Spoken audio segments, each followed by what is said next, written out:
సహ్యాద్రి పర్వత శ్రేణుల్లో పుట్టి హంసలదీవి సాగరంలో కలిసే కృష్ణమ్మ పరివాహకంలో అరుదైన క్షేత్రాలెన్నో ఉన్నాయి. అలాంటి ఓ విశిష్ట ప్రదేశం గుంటూరు జిల్లా దైద క్షేత్రం.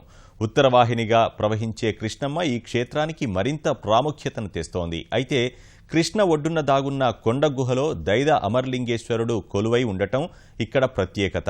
దాదాపు 300 నుండి 400 మీటర్ల పొడవున్న ఈ కొండ గుహ భౌగోళిక అద్భుతంగానూ ఆధ్యాత్మిక సౌరంభంగానూ విరాజిల్లుతోంది. కృష్ణానది పరివాహంలో అద్భుతమైన ప్రదేశాల్లో గుంటూరు జిల్లాలోని దైద ఒకటి. దట్టమైన అటవీ ప్రాంతంలో కొండవంపుల్లో కదలాడే కృష్ణమ్మ సోయగాలు వర్ణనాతీతం. దైదా కొండపై నుంచి కృష్ణానది రమణీయంగా కనిపిస్తుంటుంది. ఇదే క్షేత్రంలో అమరలింగేశ్వరుడు కొలువయున్నాడు. మామూలుగా చూస్తే మనం నించున్న కొండ దిగువన గుహ ఉంటుందన్న తలంపే రాదు.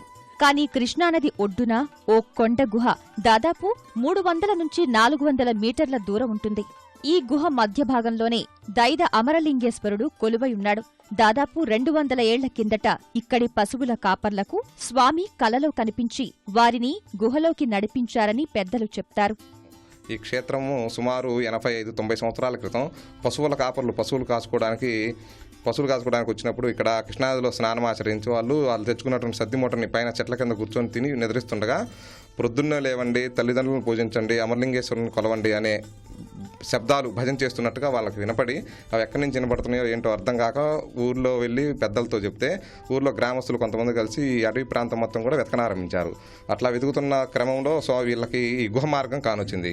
గుహ మార్గం గుండా లోపల ప్రవేశించి బయట ఉన్న చెట్లకు తాళ్ళు కట్టుకొని ఆవదాల తీటిలతో గుహ మార్గం గుండా లోపల ప్రవేశించగా అటువైపు ఇటువైపు అనేక దారులు ఉన్నాయి. ఎటుపోయేవాలో అర్థం కాక వాళ్ళు అగమ్య గోచరంలో ఉన్న పరిస్థితుల్లో ఒక ఆకాశ ధ్వనిలాగా వాళ్ళకి అటు కాదు ఇటు అని, ఇటు కాదు అటు అని వాళ్ళకి స్వామివారే నిర్దేశం చూపించి ఈ విధంగా తీసుకొచ్చి ఈ యొక్క ప్రాంతంలో ఈ అమరలింగేశ్వరుని చూపించాడు. అప్పుడు ఇక్కడికి వచ్చిన వారిలో ఒకరికి ఒంటి మీదకి దేవుడు వచ్చి, నేను అమరలింగేశ్వరుని ఇక్కడ కొన్ని వేల సంవత్సరాల నుంచి నేను ఇక్కడ ఉన్నాను, ఇక్కడ నన్ను మునీశ్వరులు సిద్ధులు నన్ను తపస్సు చేసుకునేటువంటి స్థలం ఇది, ఇక్కడ నరసంచారం తిరుగుతున్నారు, నరబాధలు చూడలేక మేము అంతర్ధానం అయిపోయి ఇక్కడ నరులను సేవించుకోమని చెప్పి అట్లా వాక్ వినపడి ఆ వాక్ అంతర్ధానం అయిపోయింది.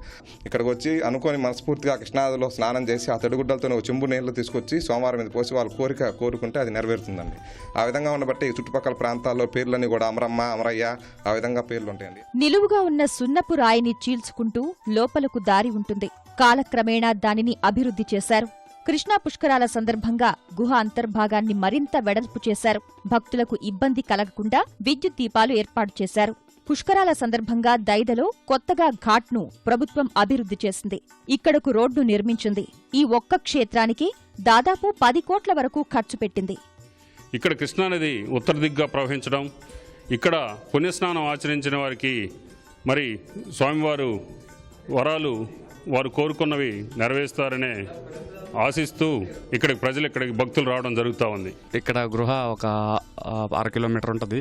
ఇక్కడ గృహ ఎంట్రీ నుంచే చాలా అద్భుతంగా ఉంటుంది. భక్తులు స్నానాలు ఆచరించి తడి బట్టలతోటి గుళ్ళోకి ఎంటర్ అయిన కానించి వాళ్ళకి చాలా అద్భుతమైన ఫీలింగ్. పుష్కరాల సందర్భంగా దూర ప్రాంతాల నుంచి వచ్చే భక్తులు ఈ క్షేత్రాన్ని చూస్తే మంచి అనుభూతి కలుగుతుంది. కృష్ణా పరివాహక ప్రాంతంలో పవిత్రమైనది, ప్రత్యేకమైనటువంటి పుణ్యక్షేత్రం దైద అమరలింగేశ్వర స్వామి క్షేత్రం. నల్లమల అటవీ ప్రాంతంలోని దుర్గమమైన కొండల నడుమ స్వామి కొలువై ఉన్నారు. చుట్టుపక్కల ప్రాంతాల వారందరికీ కూడా ఇలవేల్పుగా దైద అమరలింగేశ్వరుడు కొనసాగుతున్నారు. దాదాపుగా 17 కోట్ల రూపాయల వ్యయంతో ప్రభుత్వం అభివృద్ధి కార్యక్రమాలు ఏర్పాటు చేసింది. ప్రభుత్వం తరపు నుంచే కాకుండా స్థానికులు కూడా సేవా కార్యక్రమాల్లో స్వచ్ఛందంగా ముందుకు వస్తూ ఉన్నారు. గుంటూరు జిల్లా నుంచి కెమెరామెన్ కేశవ్తో నాగేశ్వరరావు, ఈటీవీ న్యూస్.